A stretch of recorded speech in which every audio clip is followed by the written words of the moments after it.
So basically, my objective for this podcast is one, I kind of just took the opportunity because we're all social distancing and everybody was using Zoom. I thought it would be a funny little satire on the idea of video chats, but also a good opportunity for me to connect with more people than I typically would in a traditional podcast format. And just really aggregate the different viewpoints across the real estate industry on how COVID and subsequent economic challenges have arrived and what changes they brought forward and how different individuals are navigating those changes. Really with the objective of kind of supporting that we're all in this together mentality that seems to be evolving here, that it's easier for us to help one another if we have all of the information or as much information as possible. So I'd like to start off by saying thank you very much for your time. I really appreciate that. Yeah. And wondering if you could just do a quick introduction of who you are, what you do, and how things have changed for you, let's say, from the beginning of the year.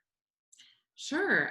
Thank you for having me on. I'm happy to chat with you today and share what's been going on in my world. So I am Farrah Khimji, the founder of Futura Funds. Futura Funds works with both technology companies and commercial real estate clients to kind of integrate technology and innovation into the industry and be the conduit for innovation. So for me, in the last few months, what's kind of happened is conversations in my world from a business perspective have drastically changed. And what I mean by that is, real estate has typically been an industry that has been sort of slower to adopt technology and innovation.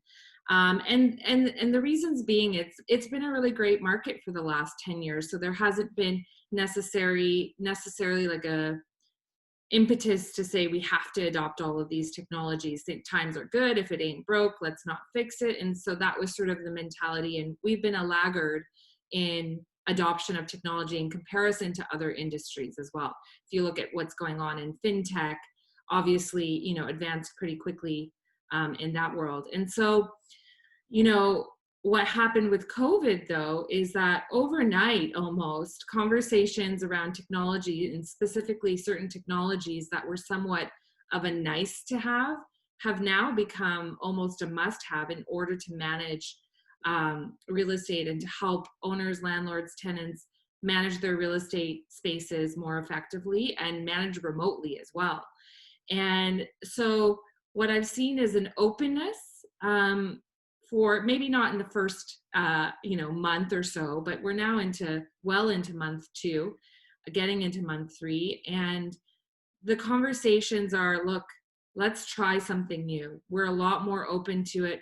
People are working remotely. We need to manage our buildings remotely. We need to be able to see technology as our friend in terms of getting people back into real estate, and looking at real estate in a new way. And so it's been very nice to kind of, it's obviously not the greatest way for this to happen, but it's been interesting to see the mindset shift of saying, instead of saying no and we don't want to have those conversations right now, or we're not interested, to, you know what, let's chat, let's talk about it, let's see, in the immediate term, how technology can be our friend, but also looking at some of the longer term trends that are happening and where we may need to innovate and use technology to innovate. So yeah, that's kind of what I've been seeing over the last couple months now.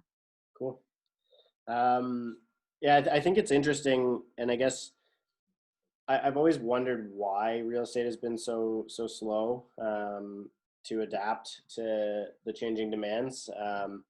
I don't know if you have any insight on that, especially in the commercial side, but in the residential side, even like on resale or pre-construction sales, like, it was actually remarkable to me that a lot of these groups weren't, especially with so much foreign demand, where people actually like can't or aren't coming in and touching and feeling the product. That we weren't seeing VR tours becoming such a prominent thing, like just as one example, right? Do you have any idea why we didn't see that?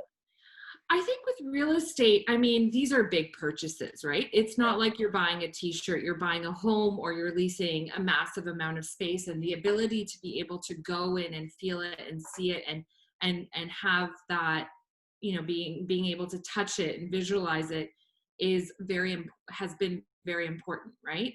And so that's kind of why I think it didn't take off right away. But this being said, over the last little bit, people have said, look, if I want to buy a property and it's not in the market that I live in and I can't easily visit it, let's tour it virtually. So that started to happen, right? That started to happen pre-COVID. Yeah. But now I think it's just this, we're just seeing a lot of trends accelerating because of COVID. In terms of the real estate mindset as to why, it hasn't felt the need or impetus to have to innovate, I think that it comes from two things, right? There's a lot of people who say, look, technology does a lot of great things, but unless it's solving an immediate problem or a real problem in the industry, I don't need to just adopt a technology to adopt it. And also, sometimes technology is not always the solution, right?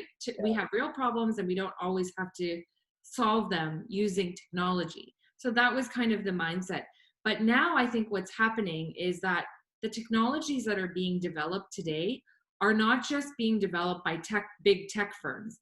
They're actually being developed and created in collaboration with users of real estate space and owners of real estate space. And so when they're created, it's created with real estate and the user in mind, and it's driven by real problems that exist. And so the technologies that are coming out now are not just some fancy tech that would be nice to have. It's like, no, we created this technology because we see real problems in our business, and now the technology is curated for our problems. So I think that's kind of been the view historically on why it wasn't adopted more readily.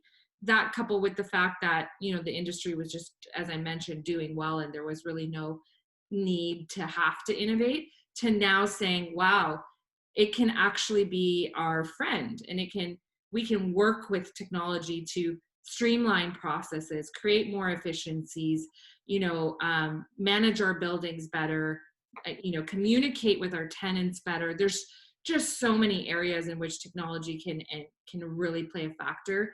And now what we're seeing is also the emergence of health technology.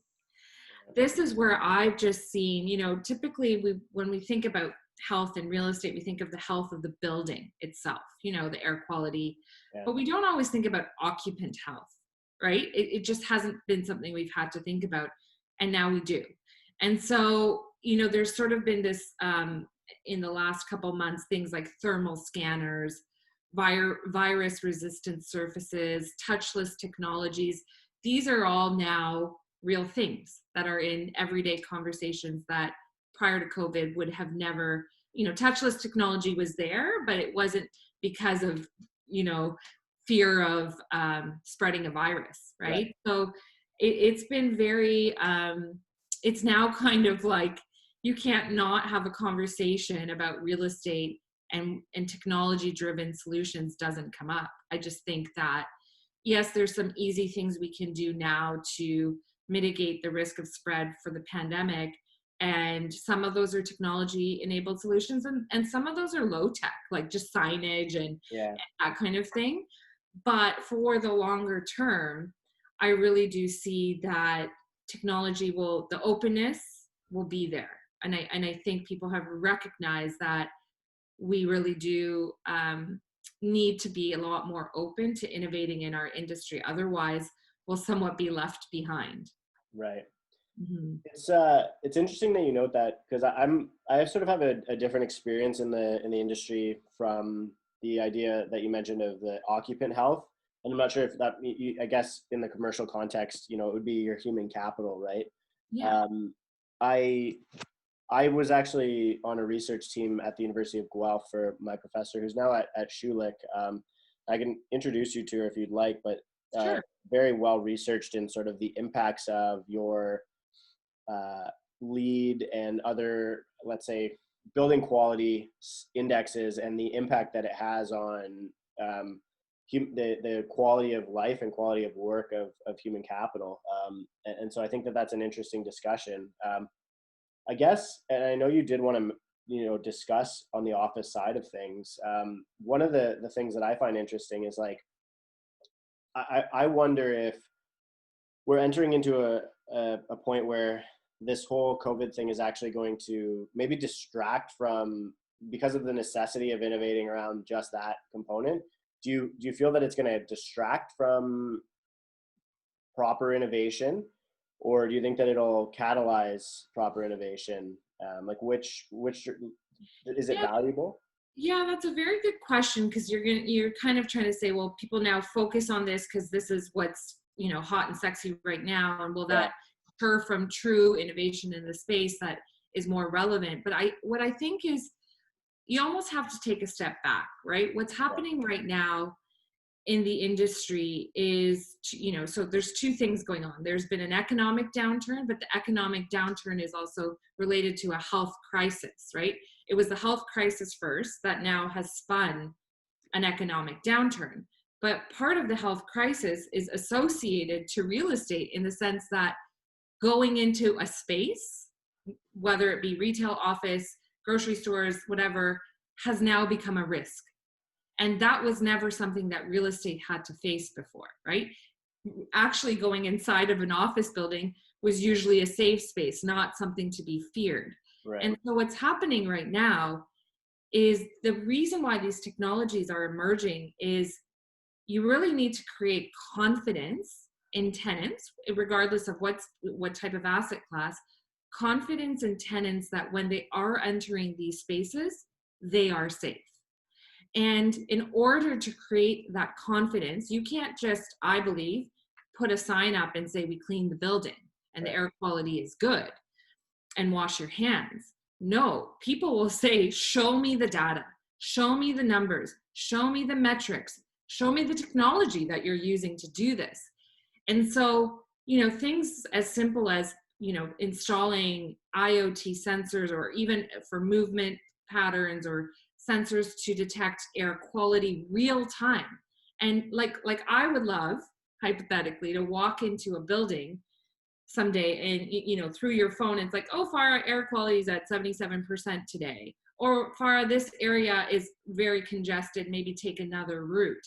But in order to do that, and for me to feel really confident in going into a space, you have to have the proper solutions, tech and data and reporting and notification for people to feel confident. So I know I haven't quite answered your question yet, but this is a real thing, is that if we can't, as an industry, address the confidence piece, it will be very hard to get people back into real estate, period.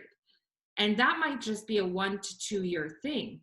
But what I think comes out of that, right, is that in the future, real estate can be equipped to be preventative as well. It doesn't have to be reactive. Right now, we're in a reactive mode. But let's say we have these technologies in place, a building owner can learn if they've got some sort of, contaminant in their air, and potentially shut down or close down parts of their building if they need to, before we have to wait for public health to call a crisis. yeah, And so you're going to be able to manage your real estate better. So I actually think that, if done thoughtfully, to address the concerns of today, but with the viewpoint of how will this help us in the longer term, and create confidence, and have people feel positive when they're entering real estate spaces, I think will be really important. But what also is playing an underlying trend right now that I think is working in tandem with all of this is, yes, we want to have people feel confident to come back to an office, or anywhere, any retail space or restaurant or whatnot. But we've now had a 2-month live experiment of working from home, and whether working from home works or not. And there's lots of people who feel one way or the other about it. But regardless of how you feel about it, this is now a reality. yeah, And it's not just about the confidence of going back into real estate spaces, it's about the demand for the space itself too, yeah, right? And so you've kind of got these two weird levers of some people saying, well, even when it's safe to do so, I just may not go back, period. And when I say some people saying it, it's massive companies. Shopify came out today and basically said till the end of 2021, people are working from home. And after 2021, we will permanently keep people at home as well. And the sort of centralized office will be a thing of the past.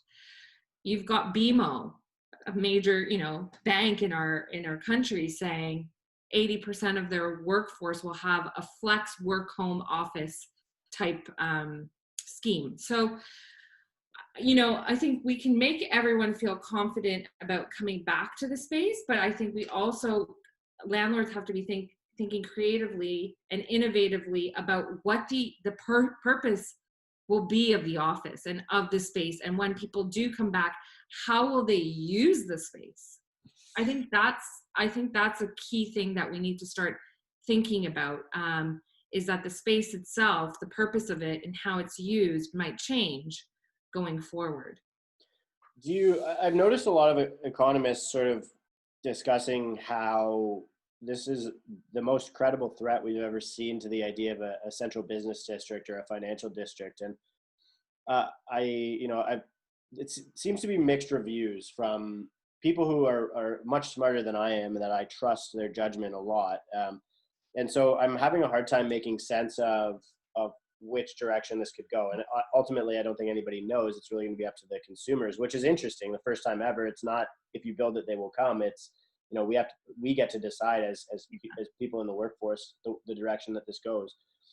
So there's, on the one side, there's the argument that this could actually have a net positive demand on office space, because now you need more square feet per person to protect people in the workplace. So even if a bunch of companies shutter their offices or exit or go bankrupt, you'll still need a bigger office, and that could actually increase the net demand. The other argument is that working from home will become so common and prove to be so effective that the workspace demand will decrease. What direction do you see things going, and why, I suppose? Sure. So I like you, spent the first few months trying to listen to all the experts in the space about what's going on, because it was hard to understand. And I just wanted to listen to as many thought leaders, jumped on every webinar possible, and kind of recognized two general schools of thought around this. If you kind of piece out some of the noise, you've got economists, landlords, and major brokerage shops essentially saying that, yes, we've got long-term, well, first of all, they've got leases in place, right? So there is going to be people who have to come back because you've got these leases in place and whatnot. But they've kind of said what you said, which is to say, well, yes, people will continue to work from home. That will be offset by the fact that people will need more space, and the overall impact to the office class, let's just talk about office for now, would be nominal, or not as bad as people think it will be. And I understand that thinking to some extent. I do agree that the office serves a purpose, that this working from home is not working for everyone. Some people are cooped up in small apartments with their partner, and they're both trying to work from home. Some people are schooling from home. Like, everyone's situation's a little bit different, and the productivity level has likely dipped for many. Now, on the other hand, and so sorry, and I'll add to that, the need for connection and collaboration. And some people, it's like you put on that suit for the day and you're a different person, and you get to go into the office and you get to see all your coworkers, and it is a nice separation to have between work and home. Others have felt that actually this is working quite well, and some have even said they're more productive. They're not spending that hour getting ready as long as they would to go into the office. They're not spending an hour commuting. For many people commute. Many people take mass transit too, which causes its own concerns right now. And they're saying, I'm enjoying working from home. And if a lot of your work is, not collaboration work, then for that person, it might work well. Others have also learned that even if it is collaboration work, this Zoom type call works and we can still get stuff done. In some ways, we have this dedicated hour that's booked into our calendar and we use it effectively rather than kind of some of the banter that goes on in the office. So, you hear that. And I'm kind of trying to listen to all the noise and hear different schools of thought. But what I've seen is some of the major tenants, like if you look at downtown Toronto, because this is, the market I'm in and I'm, most familiar with, it's largely made up of, in terms of office, professional services, financial institutions, and tech. Okay. All three of those, when I listen to more tenant-led conversations versus landlord broker-led conversations, the major tenants consistently have come out very publicly now too and said, look, we are going to continue to work from home even when it's safe to go back to the office. And so if you cannot ignore that noise. The tenants are the ones paying the bill ultimately. And so if they're coming out and saying that, it's kind of hard to ignore that noise. And it's big companies. I mentioned BMO and Shopify, Google, others. Twitter, yeah.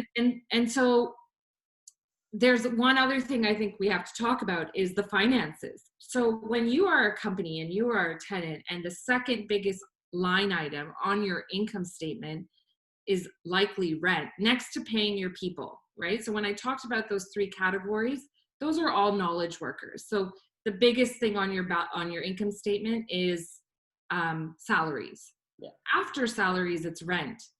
We're going into an economic downturn and we're in one. People will want to hold on to their cash.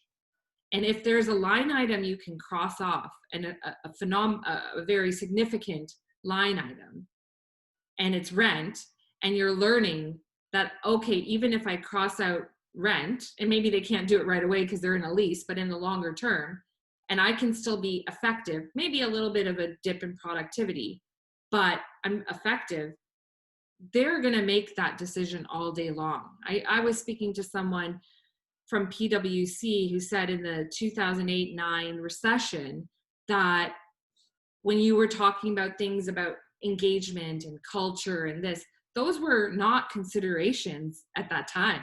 Right. You're thinking about the cash in your account. And so I just think short-term decisions are maybe being made, and yes, there's maybe a little bit of an overreaction, and yes, people will want to get back to the office to build culture and have that space to go, but I don't think it will be at 100% of the levels pre-COVID. I think there will be a significant impact, maybe as high as 50% of an impact.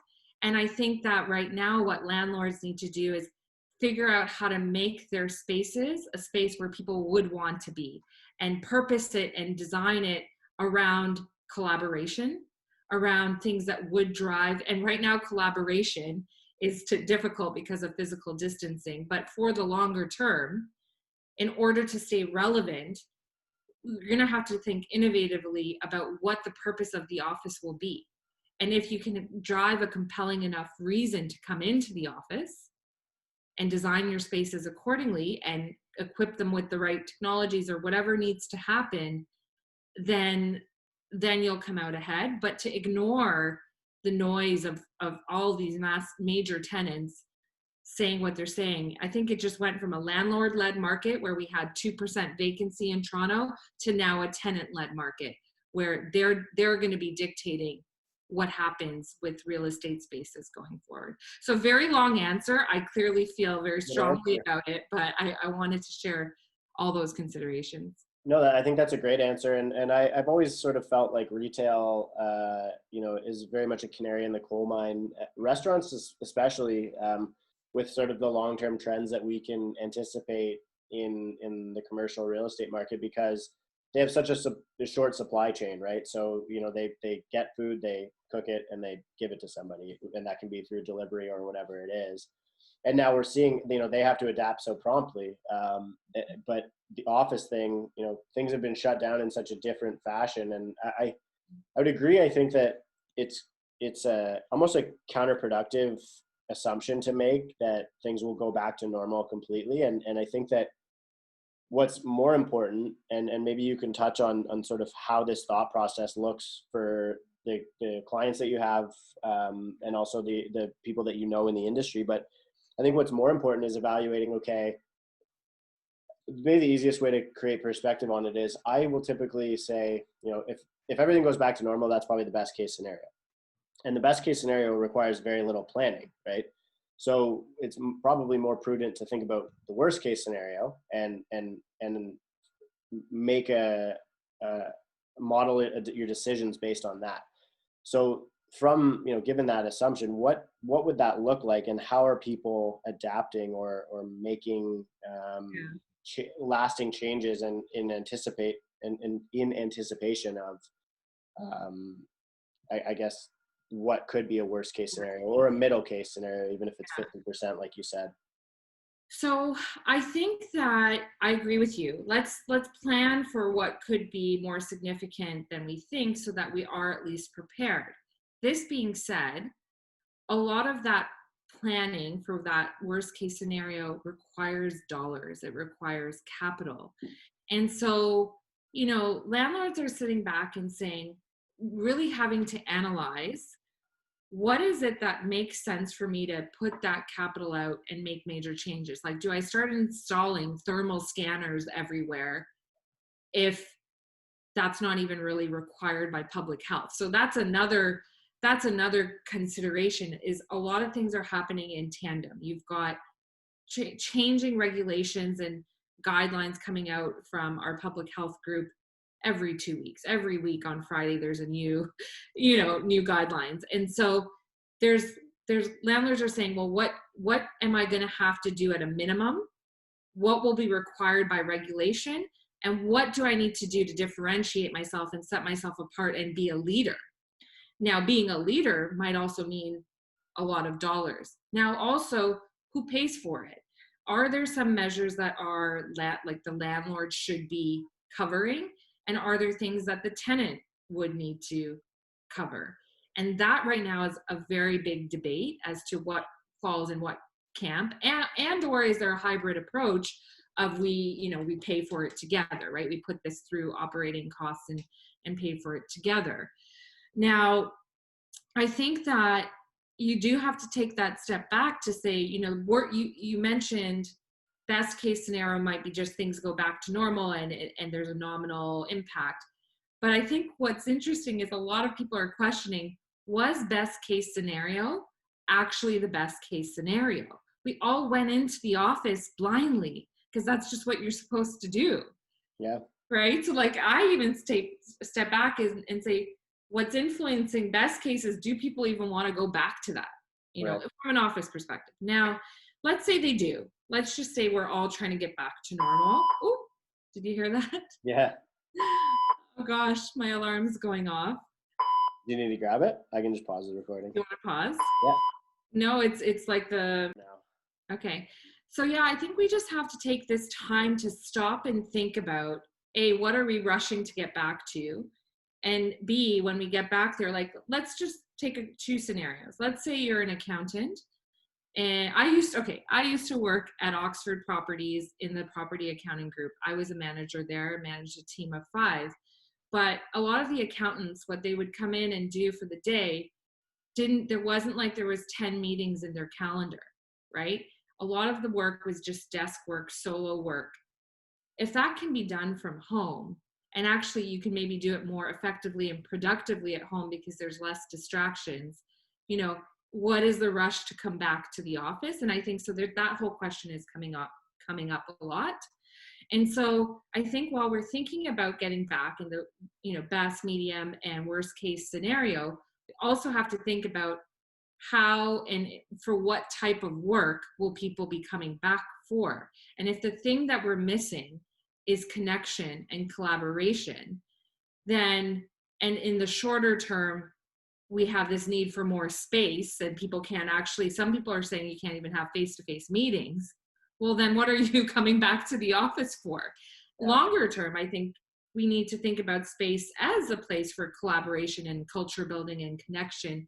And how can we create that safely. So, right now, I don't have a crystal ball. I don't have all the answers. What I am seeing is like landlords and everyone is trying to solve this problem. People are actually working very collaboratively. Landlords and tenants and property managers are saying, how can we do this safely to meet both people's objectives? How can we share in the responsibility to getting our employees and tenants back? But there's also a little bit of a wait and see game as to, do I adopt and implement all of these new strategies that could become irrelevant 6 months from now? Right. And I've now spent all this time and dollars trying to do that. So it requires, I think people are sitting back a little bit to see where the chips fall, right? To say, what do I have to do? And not everybody wants to be the leader in this type of an environment. Some people want to say, let's see what others do, and then we'll implement some version of that. So, I think the worst case scenario and how to prepare for that is to just be listen in, be engaged in the industry, listen to everything you're hearing as a leader, listen to not just what's going on in your peer group of other landlords and brokers, but listen to what's going on with your tenants. What are they thinking? What are they feeling? What is their sentiment? What's going on in the economy? Are some of the tenants in your building more highly impacted than others because of the industry that they're in? So I think, all that we can really do right now is pay attention and also think differently. Kind of say, look, the way in which we worked before, while it worked, it may not work going forward. And so we have to it's almost like throw the old rule book out the door, use what you've learned in the past, but now be creative and innovative of how you think about all of this going forward. And that requires being a little bit nimble, agile, listening into some of the innovation and technology that's maybe happening in other industries. I was on a call yesterday, and someone from Magna, a senior person from Magna, was on the call, and they've gone back. A lot of, some of their parts of their business were considered essential, and so they've been open this whole time. But now they're back to 40% of their employees are back in the office. Right. And they're a global company, so they're learning they operate in 27 countries, and they're learning from each other. But Magna's gone back in their Aurora office to 40%. Well, let's just learn what they did, how they did that. So I think it's just an evolution of learning from other industries, other markets, other geographies as to what is going to be best practices going forward. It's interesting that you say that, because I don't have as much exposure to companies that I could learn from, but I have been making an effort to pay as much attention as I can. But one of the things that I noticed in the finance side of things is that, some of the most active lenders in Canadian real estate, when COVID first happened and everybody had sort of frozen any lending activity, were foreign groups that were further ahead on the COVID curve than we were. So basically Korea and China specifically, they sort of were past their peak, and were really, really optimistic about Canadian real estate and willing to lend, because I guess they had watched everything come and go and said, okay, we can see what the economic ramifications are here. We understand the consequences, and we can kind of model that in and make assumptions going forward. I thought that was just an interesting little anecdote to inject there. Very interesting. I mean, the reality is the economy does have to keep going, right? If we do have to get people back to work in some shape or form so that this doesn't become a massive depression, right? And some are already saying it's not a recession, it's a depression now. Yeah. So, and there is real estate activity still going on. I will say that I've seen lots of activity. So I'm not shocked at that. I think it's strategic though, where the lending is going, what markets, what geographies, and what asset classes are where the activity is actually happening. I also think that there will be, not maybe just yet, but very soon, some buying up of distressed assets and just, those that can't continue on and can't make their debt service, and those with capital that will just buy for the get in cheap, For and sure. buy up real estate. So it's going to be, it's a very interesting time to be in real estate, because it's not just this downturn of the economy, it's the real estate itself that's part of the problem. Yeah. And so I don't think anyone has, usually being indoors is a safe place, and now when it's not, Yeah. that's kind of very, very interesting times for real estate, that we don't know what's going to happen, but I think we're going to see massive amounts of change very quickly in the short term that will impact how we use real estate for the longer term. And I think it's something we just can't ignore. The question of will we go back to normal? I don't even think that that's a question that should be asked anymore. Right. What is normal at this point? And trying to get back to that. I would say one area I would love to get back to is definitely our restaurant industry. Like, I don't need to go, I have no desire to like have to go back to a shopping mall in any No. immediate term. I feel very sad about what's happened to the retail industry in that regard, but it's not something that personally I'm saying I'm missing out. If I can order most things that I want to my doorstep, why not, right? But being able to go to places to sit with friends and have a drink and eat at a nice restaurant or a local restaurant, that and to see what's happening in that hospitality and restaurant space is quite sad, because the longer this persists, we might just we've already seen people shutter their doors with respect to restaurants. Yeah. But the longer this persists, it's going to be a major, major hit to that industry and that group. And I think that's something we're all going to be, when we talk about connection and culture building, and if you have the ability to see your friends and you can get your connection from social scenes and then you'll get that need met. Right now we're talking about culture building in the office because we're all stuck at home and we're not necessarily getting any touch points or connection, even just in our social lives. But let's say that part comes back, then maybe people will say, well, I don't need the office if I'm getting my connection and culture and my ability to connect with others in another part of my life. Mm-hmm. So I don't know. I know that's a little bit of a ramble, but it's very interesting what's happening in every single asset class with respect to the real estate. Yeah, I think the restaurant piece is interesting because, again, like they were so directly impacted and will probably be impacted for the longest period of time. But, similar to what you're saying, where it could become a very tenant-driven market very quickly, I think that restaurants, would follow that trend. And what could happen is that, you start to see a lot of cool restaurant concepts that weren't necessarily feasible because of the cost. Like, it was just astronomical to run a business in Toronto, especially. Now as space frees up and a lot of vacancy and a lot of players exit, I think you'll even see, individuals who, I think that proprietors in the restaurant space are so resilient. I think that you'll see a lot of individuals who exited kind of put it on pause for a little bit of time, and then as things come down and maybe a new concept that they had that was a little bit fringe, but wasn't feasible because of high rent costs, might become all of a sudden. Well, you already see it, right? Yeah. Like what COVID has done is an acceleration of trends. And so like think about Toronto, stacked market, right? Mm-hmm. Think about these food halls, think about outdoor, like in front of Union Station when they have their outdoor market, or other places. These outdoor concepts in our summer months, we have to recognize we live in Canada, but in our months where it's feasible, there actually has been a huge trend of like having these outdoor restaurant concepts and little pop-up shops, and you just have a counter and there's not a whole massive infrastructure for you to run your kitchen.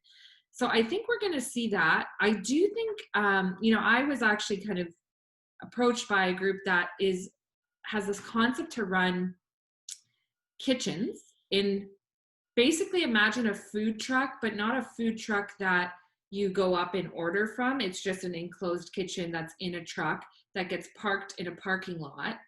And what it does is it facilitates Uber pickups. And so the Uber drivers just literally, and so it doesn't have to be in a prime location. It just needs to be in a location that is in the city, so that you don't have right now the system where Uber drivers are trying to go into the restaurant. Some restaurants are not set up well to have a separation between the restaurant diners and the Uber drivers and that whole process. So this was to sort of alleviate that process, where you have a kitchen that maybe is actually cooking for different restaurants in this kitchen, and the food can be picked up from these kitchens. Right. And this concept, this company is actually owned by SoftBank, which is also owns Uber Eats and all Uber and whatnot. So it's very interesting that they're coming up with this, but it's partly to also drive down costs and commissions that some of the restaurants are having to pay, because it is quite costly to be on these delivery, to be a part of these delivery partners. So I think that there's just going to be a lot of innovative, like you said, innovative ways to, people still need to eat. People still like to try different foods, and not everybody wants to cook their meals at home, and we want to experiment, and we want to, so there will be some very cool restaurant type concepts that I think come up. And I know what I'm seeing is basically every industry is innovating right now. They are just thinking of how can we run our business differently and still drive some dollars for our business in the short term, but even in the longer term. So you see it even in healthcare. All of a sudden, virtual healthcare is a thing. I was actually sick a couple weeks ago, and I did a meeting like this with a doctor. Wow. I have a friend who, her son had a toothache. She took a photo and she sent it to the dentist, and he was able to tell her whether it's emergency or not and what to do. So we're seeing massive changes in the way people do business. I actually spoke to a lawyer who's a litigator, who would normally have to go into court for every case that she would ever do. And now they're doing these cases virtually. And there was a question about the judge and the judge not being able to see the witness's face and the lawyer at the same time. The judge said, no, I can actually see the witness's face better, because my ability to do it in court while I'm taking notes and looking at the lawyer and looking at this, I can now just see that witness's face right there, and the whole session's recorded. So she implied, and she's a top litigator, she implied that the way in which the court system works will change as well. So I just think we're going to see a lot of innovation and change in every industry. Right. And that will again change how real estate is used, right? Yeah. I guess a lot of it's just like these little micro innovations, and seeing how, each time you have an iteration of an innovation, seeing the impact that it has, and then expanding on it, right? Like it seems to be pretty organic right now. Which I find really interesting. I think right now, in some ways, these smaller tech firms or just agile companies, while everybody's been hit hard, it's those smaller groups that can pivot more quickly, that can innovate quickly, that can respond to these challenges more easily than these large corporations that have legacy systems in place that are very hard to change overnight. There's a company called Staffy, and I don't know the person directly. I was just listening to a webinar, but they used to supply workers for the hospitality and restaurant industry, and have pivoted to supplying nurses and personal care workers and grocery store clerks. And it's like a recruitment platform, but they were able to do a few tweaks to their platform, and they're up and running, and right. they're busy. So that's not as easy to do when you have a very archaic structure in place. So you're going to see, I think you're going to see a leveling or balancing of power in many ways, where now the smaller groups can kind of rise up because they can offer solutions. I mean, just look at Zoom. I'm not saying Zoom was small prior to this, but I knew about Zoom before COVID, but not a lot of people did. More people thought about Skype, and it's like, oh, Skype, you just missed your opportunity. You've been at this for 10 years, and Yeah. Zoom just overtook you. But anyways, look at Zoom overnight. Yeah. Right. So we're gonna see a lot. I think we're gonna see a lot more of that trend of innovative companies just quickly if their timeline was X, it's now been accelerated because they can provide solutions faster. Yeah, I think that really sets a tone for, you see a lot of M&A activity coming out of a recession.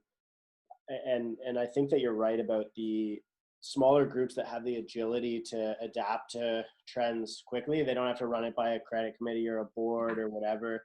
Institutions just don't have that flexibility or malleability with their business model, but they do have cash. And so, as we come out of this, a company that could,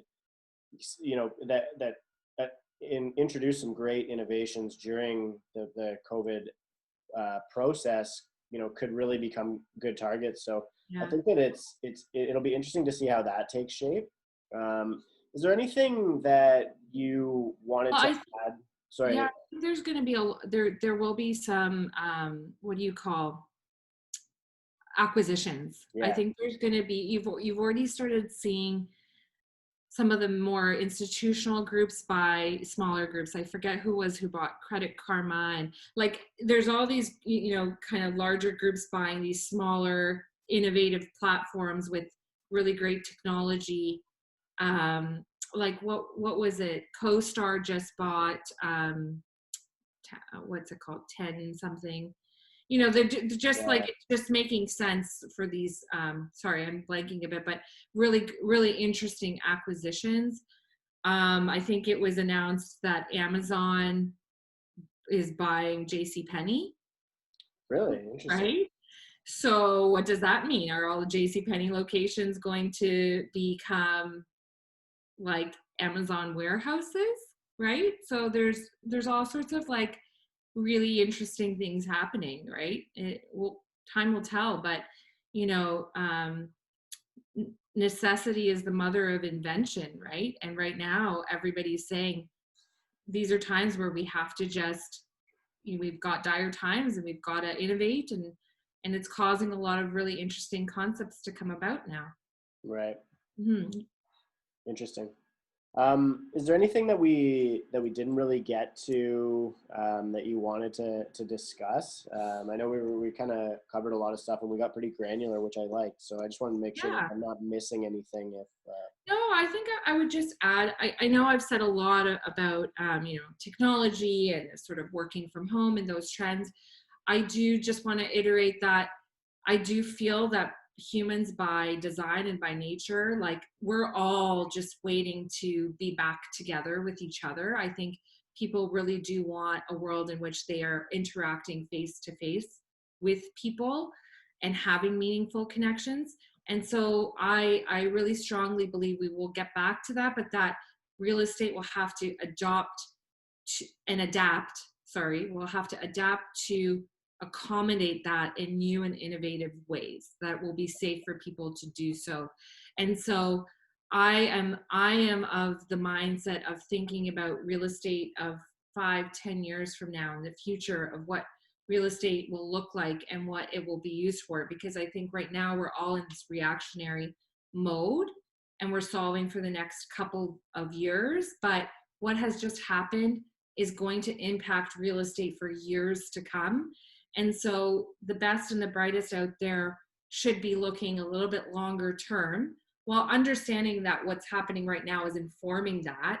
But if you look longer term at some of the trends and be, if we can be the leaders of saying, how do we design, build, think about space now that we know what's going on now, and really be creative and innovative. Like I think this is the time for those creatives and to come out and to shine and to say, wow, real estate just got flipped on its head in a way, right? And let's just think positively and creatively about how we can design and think about space going forward that will allow for meaningful connections between humans in a new way. not in the traditional way. And so I am most excited to see what type of innovation comes out of this. I know it's not the way in which we imagined innovation to happen, but thus this is the reality and these are the times we're in. And we can sit back and be sort of, Debbie Downers about the situation, or, like you said earlier, I think bury your head in the sand and ignore what's going on and just hope we get back to normal. Or we can be the ones leading the charge on what that normal looks like in the future. And I hope that the best and brightest come together. And I think one thing we should add is to think about the social concerns with it too, in terms of, our marginalized groups and populations. Like, let's build a real estate of the future that is inclusive, right? That is inclusive of all, and that is affordable for all as well, and accessible for all. So I think that this is a really great time for us to start thinking about those concepts going forward, and not just affordable, accessible, but sustainable. We have just seen 2 weeks of shutdown. I heard a stat that LA has had the best air quality that they've had in 40 years after 2 months of not using cars as much and buildings as much.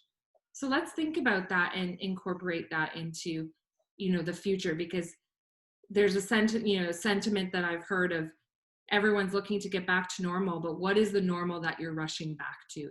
Do we actually want all of those pieces in our normal going forward? Or can we decide what is the new normal, and is it a more, I'm getting repetitive, but is it an inclusive, accessible, sustainable future? And real estate has a really big part to play in that.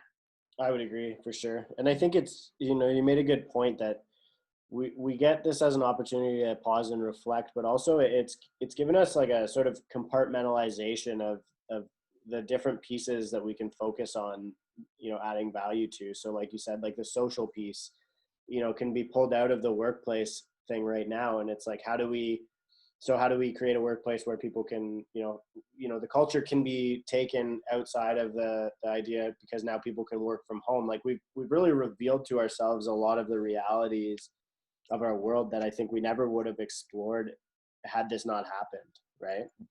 Agreed. Yeah. It's certainly interesting times, and time will tell what happens, but, I think it's exciting for, people like yourself and myself to be a part of it. Right. And to be in this industry at such a time in many ways where we can have influence and have influence in a positive and meaningful way.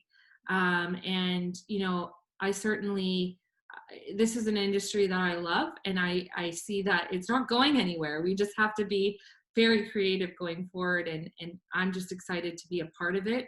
I don't know if excited is the right word. It sounds like the wrong word to use sometimes, but it comes from a good place to say, I don't see this as an opportunity. Oh, COVID happened and now we have all these opportunities. I don't mean that. I just mean that, life has changed, and there's groups and people very smart people leading the charge of how that change is going to unfold, and we get to be a part of it. And so let's use our platform for good going forward. Yeah. I want to be mindful of your time. So Sure. Is there any, if people want to continue this dialogue with you or ask you questions about technology or prop tech or whatever, is there a best place for them to reach you? And I can add it to the show notes so you don't have to start. Sure. Yeah. My LinkedIn is probably the best place. LinkedIn, Farrah Khimji, and also company page on LinkedIn, Futura Funds. Okay. Awesome. All right. Thank you very much for your time. I really appreciate the insight. I think it's going to add a lot of value to a lot of people. So thank you so much. I really enjoyed our time. Yeah, likewise. Yeah.